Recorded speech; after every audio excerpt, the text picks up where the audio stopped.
今日我哋要聊一個每日都離唔開嘅話題：飲茶、飲水、飲咖啡。究竟邊一種對身體更有益呢？相信好多人都有過咁樣嘅困惑：清晨醒嚟喺床邊抖揭蓋先嚟一杯溫開水，定係泡一壺暖暖嘅茶？到咗下晝，眼皮開始打交，精神跟唔上啦。呢時候該嚟一杯提神醒腦嘅濃茶，仲係一杯香氣撲鼻嘅咖啡呢？呢啲看似尋常嘅選擇，其實會直接影響我哋嘅健康。尤其隨住年齡增長，身體不如年輕時咁狂躁，高血壓、高血脂、心臟問題都成咗最關心嘅話題。最近有個頂尖團隊花咗大量心血，仔細對比分析咗1萬份體檢報告，規模唔細，結果更係讓人大吃一驚。真正更健康嘅飲品並唔一定係我哋諗嘅嗰種。今日呢支影片，我哋就將呢3種最常見嘅飲品嘅美物一次講清楚。你肯定諗唔到，原來簡簡單單嘅飲茶、飲水同飲咖啡對健康嘅影響差距竟然能夠有咁大。我哋先嚟講下飲水。飲水係最平嘅長壽良方，但係有90%嘅人都飲錯咗。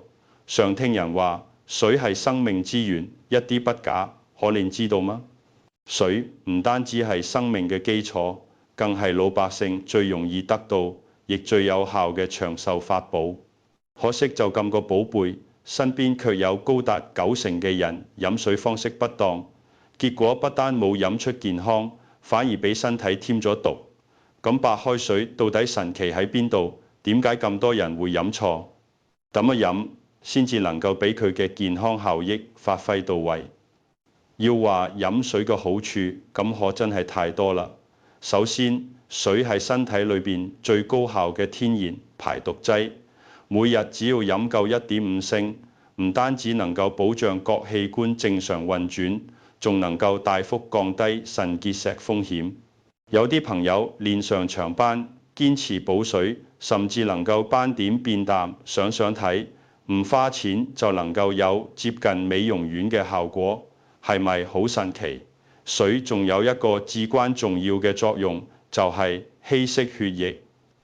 好多人，尤其中老年朋友，清晨剛醒會覺得身體沉、頭腦犯困，好大程度就係因為一夜之間透過呼吸與皮膚蒸發，流失咗唔少水分，導致血液黏稠、流速變慢、心梗、腦梗風險隨之走高。而呢個問題只需要起床後嘅一杯溫水就能輕鬆改善。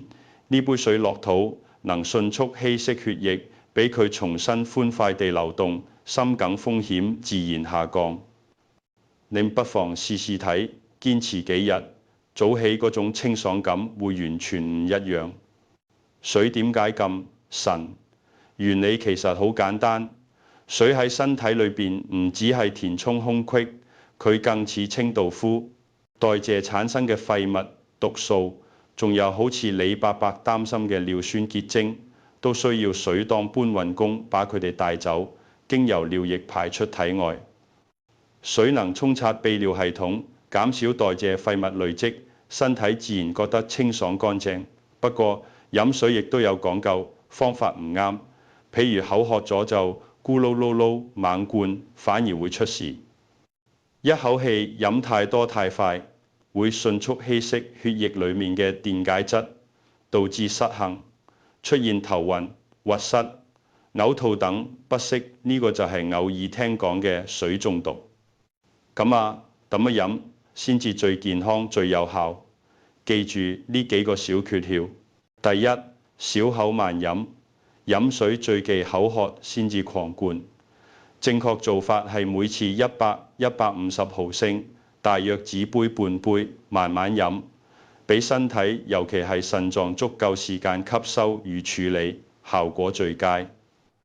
第二，記住2杯救命水，第一杯瞓前半小時飲1小杯，可避免夜間血液過黏，降低血栓風險。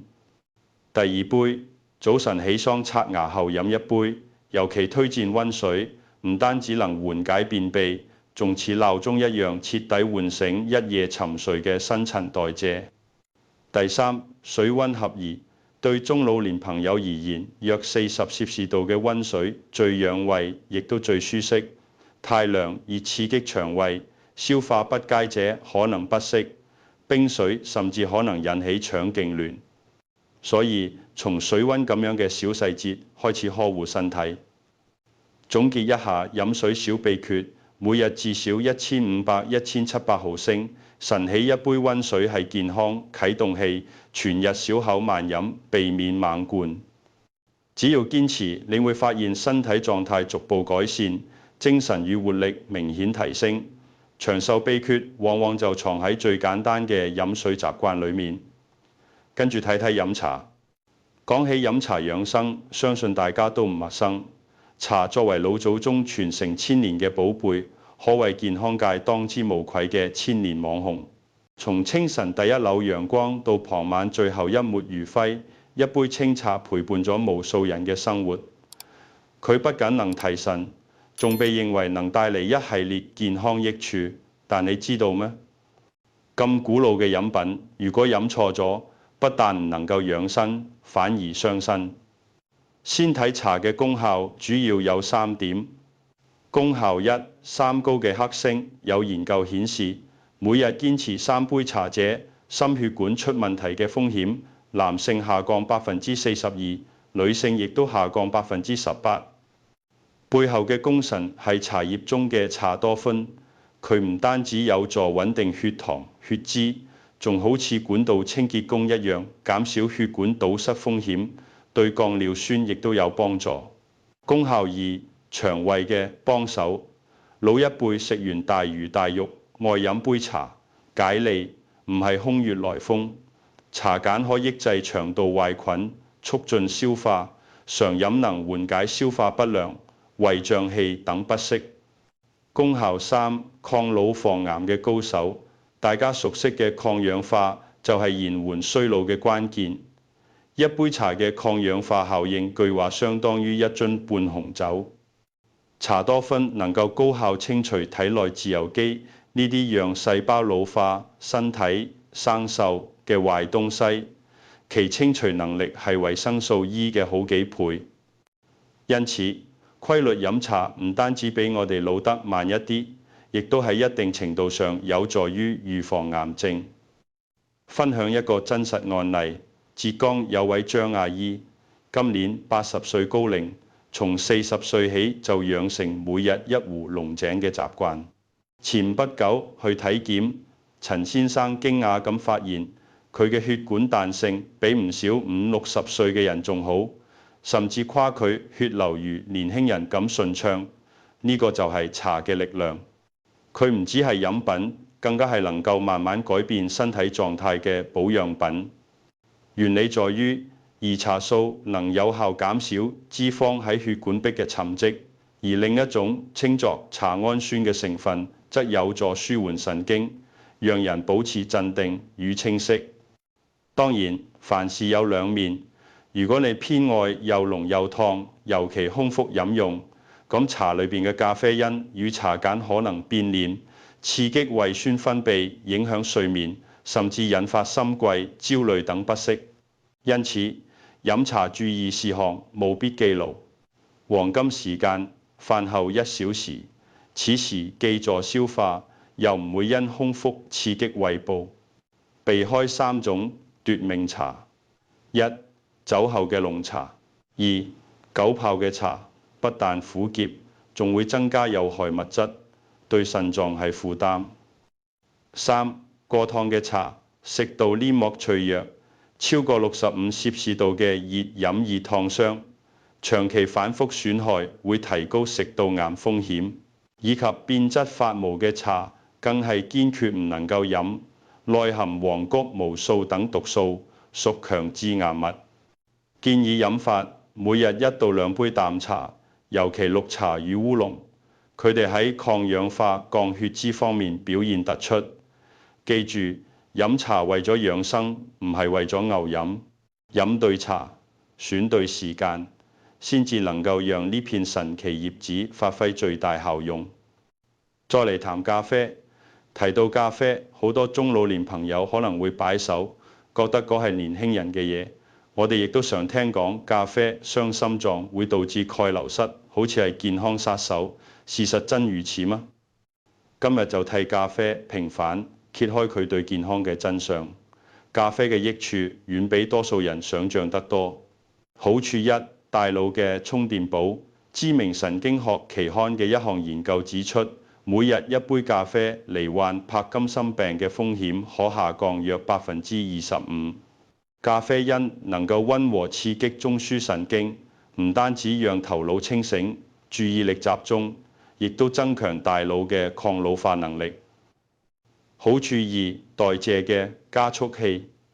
若你正在控制體重，不妨喺運動前半小時嚟杯不加糖、不加奶嘅黑咖啡。研究顯示，呢個能夠讓脂肪燃燒效率提升大約15%。咖啡因能夠有效加速新陳代謝，讓運動效果事半功倍。好處三，情緒嘅減壓劑。咖啡不僅維持清醒，其中嘅咖啡因仲能促進大腦分泌多巴胺，讓人感覺愉悅滿足。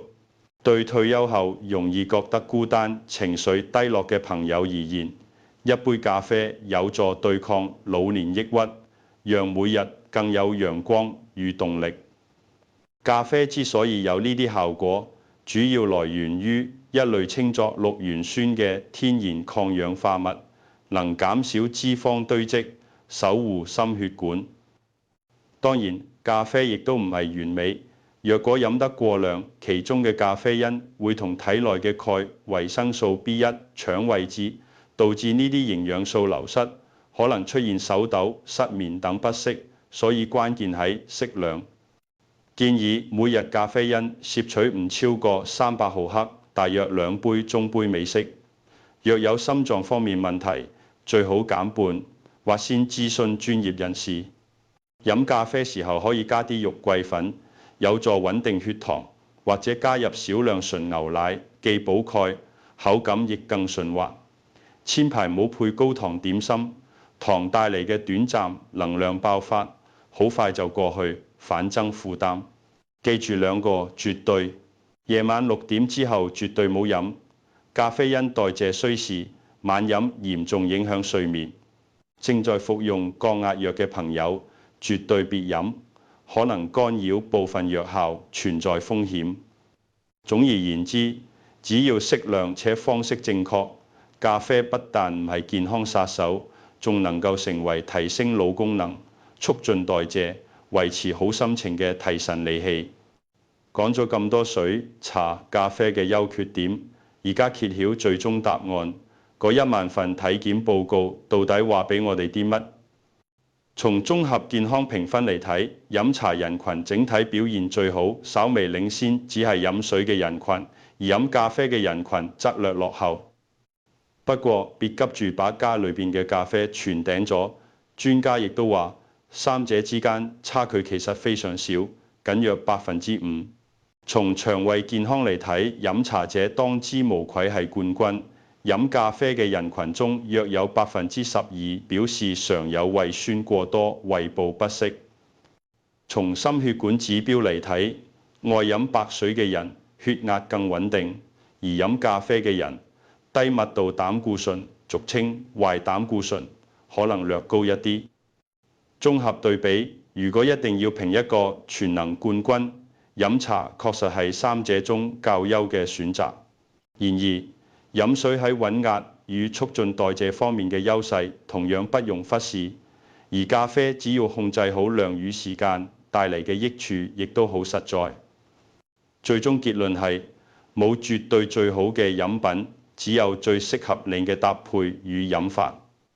最後，把重點整理成一份簡明易記嘅健康飲品指南。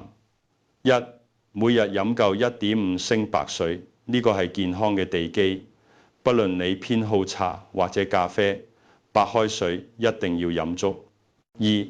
打造黃金飲品單，早晨先一杯溫水喚醒身體，上晝來杯綠茶或紅茶，抗氧化、助消化、精神更好。午後若疲憊，可適量來一小杯咖啡提神，為下半日充電。3. 避開雷區，堅決唔空腹飲濃茶、濃咖啡，唔飲過燙嘅水或者茶，放溫再飲，別等口渴先至猛灌。4. 因人制宜，胃唔太好者建議選擇發酵度較高嘅紅茶，對胃刺激更細。容易失眠者嚴守，下午4點後唔碰含咖啡因飲品。若有痛風，最好避開濃茶同濃咖啡。